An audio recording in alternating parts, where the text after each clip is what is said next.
I was working on something else as a video, but I will push that for the next week. As for now, I will talk about something a little bit more interesting. I never try to hide this in YouTube. I am the challenger. I set new highs. But this isn't something like that. I am not the first to do this, and I probably won't be the last. There are fellows who have taken the same mission as I am and they succeeded. But the reason I am taking this is more about the culture, the definition of it. As a YouTuber, I have my goals and I want to be remembered for stuff like this. And this is the stuff I want to be remembered as.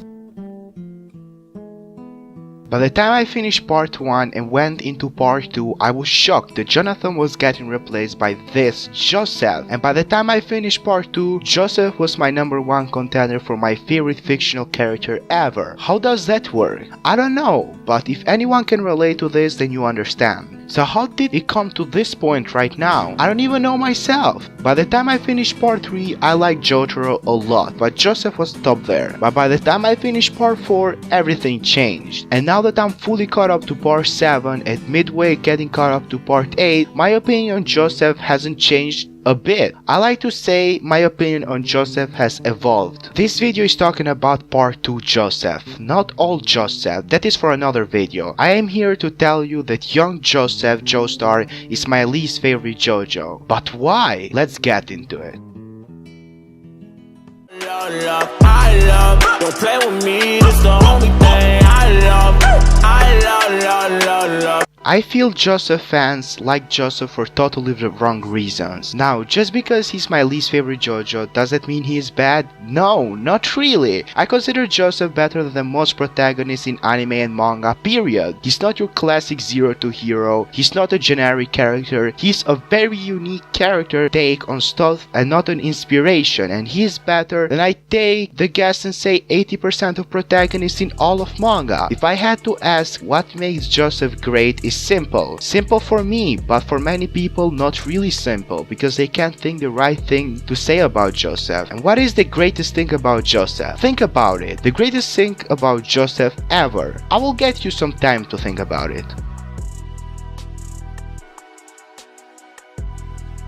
Okay, I am sure you thought about it. What was it again? Well, you're wrong. The greatest thing about Joseph as a character is that he takes decisions that no one will ever take. That's obvious, you might say, but I asked a really high number of people that have Joseph as their favorite JoJo and nobody gave me this answer, so I will assume you didn't either, maybe. Rewatch the most iconic part 2 scenes with that in mind, that Joseph is great for the reason that he takes decisions that no one will ever take, and you will see a different Joseph. You will see what I call the best Joseph. Another thing that Joseph shines that a lot of JoJos don't is the introduction. I like to believe that JoJo takes the cake for the best introduction, but Joseph is honestly top there. He is instantly likable. He saved a black kid from a racist abusive police in 1938. What isn't there to like about? There are scenes that Joseph shows more of himself, and those are amazing. I would argue that Young Joseph has this charm around it that plays down to him and him only, that every time he says something is the most iconic line of the episode, and that is funny for me because he usually is talking 90% of the episode, but that is why I like Joseph. Sure, I can mention that he's goofy, funny, he trolls with people, and that's all part of his personality, which I personally love, and some stuff that you can say in the comments that I didn't mention about him being good, but that probably means that I don't see Joseph for that. And I will talk about the other side of Joseph. Now the side we don't see to him, the side we don't talk about, the story you never knew.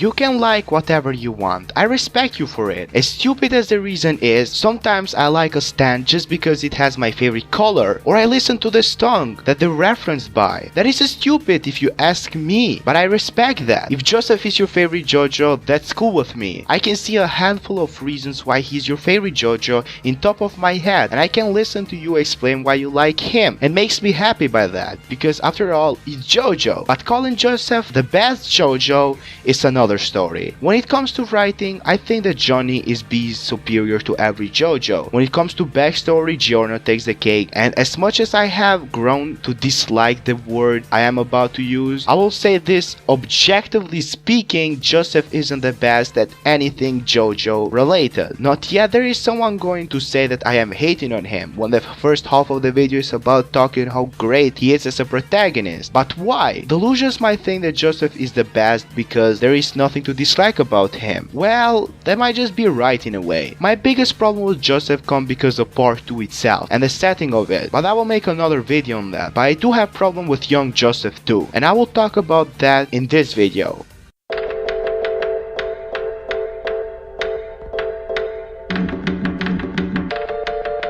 When I say Young Joseph is the worst written JoJo, I think I can argue that for days. Well, the first argument is that Joseph isn't special. Everything he does, there are a handful of JoJos after him that can do the same thing and more. For example, his son Josuke Higashikata. Well, yes. And now there will be someone that can argue with me that everything that Joseph does it better than them because he's the funniest JoJo and the coolest JoJo. To that, I can just say no. When Joseph does something in his part, it's left unanswered or just luck, but when Josuke does something, it works better because part 4 is overall better. The duality between the antagonist and the protagonist, the power to do as you want, works better to Josuke since he's a high school student written in a completely different time, and the abilities that Josuke has work better than Joseph's. Your next line is, and to be honest, I really like your next line is. That is really cool. Not gonna lie, for the first 1,000 times or so, I loved that, but then it kinda got boring after it because it was predictable. Then going from that, let's talk about Joseph and luck. When stands got introduced, I was expecting Joseph to have a stand that makes him lucky, because in part 2, in the first view you won't notice, but in the second watch, there isn't one serious fight that Joseph can or did win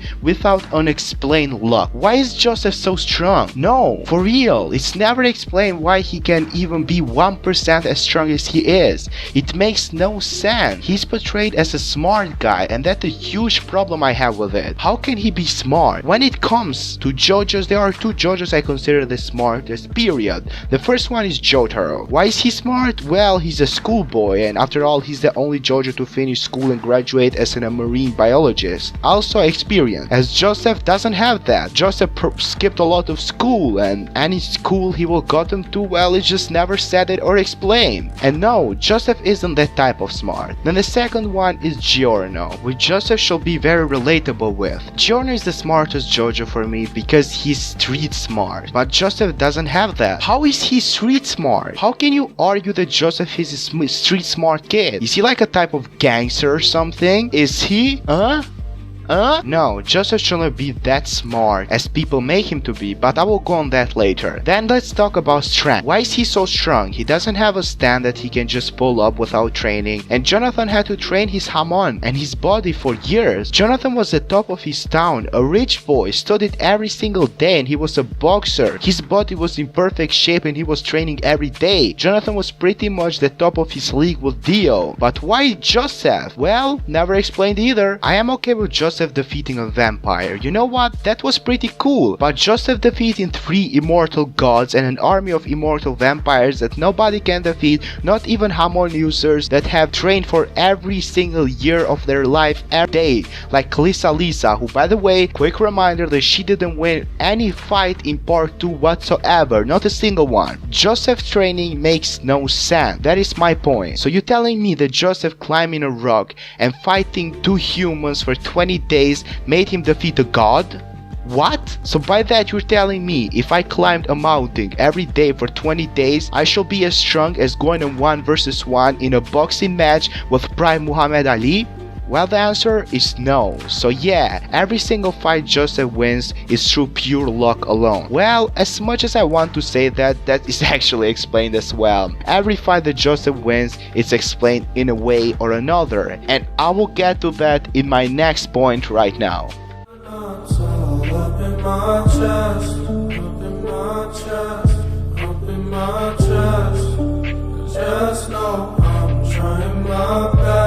Joseph's character theme is cheating. You don't believe me? Well, I can explain why. Many people argue the reason why Joseph is so strong is because he's so smart. Well, I can argue back and say that Joseph is not smart. How can I argue that? By proving that. The reason why Joseph is strong is simple. Hermit purple. His stand. Araki said that Joseph had hermit purple in part 2. And one of the hermit purple's abilities is reading the minds of others. So by any logical means, it's explained why Joseph wins every fight. And that is why Joseph can say your next line is. And there is the explanation for everything. But at the same time, it just proves my point. Joseph is a cheater. He cheats at fights, he cheats at lives, and he cheats in his wife. And now he cheats the shit because he's cheating alone by making everyone think that he's the best JoJo, but he's actually not. Old Joseph Joestar, referring to part 3, is the best Joseph, and honestly, one of the best JoJo's period. But that is for another day.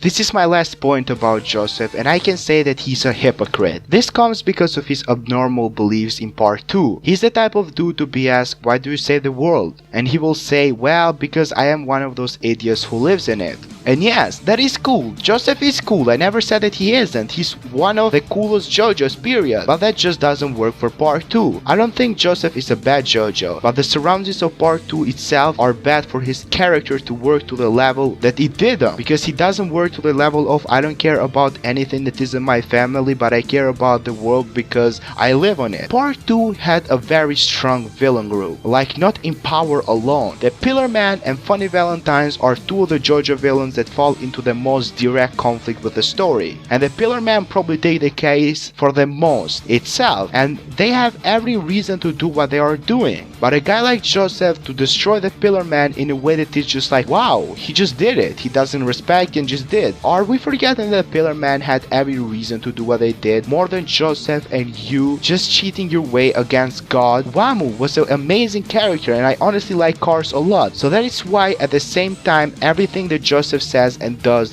is debunked by his old self. I hate the Japanese, he said. Your son is Japanese. You had a sexual relationship with a Japanese girl, and a lot of stuff internally as well.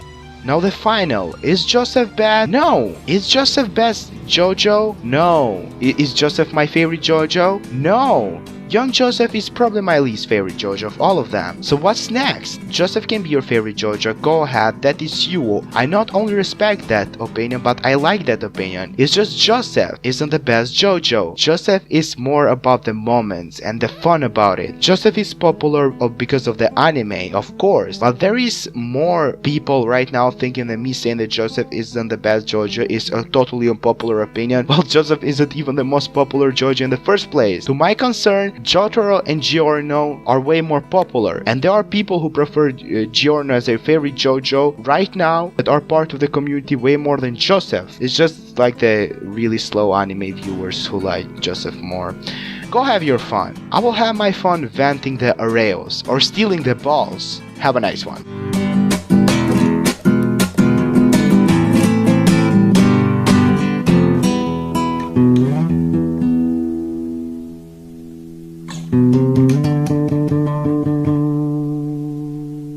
Thank you.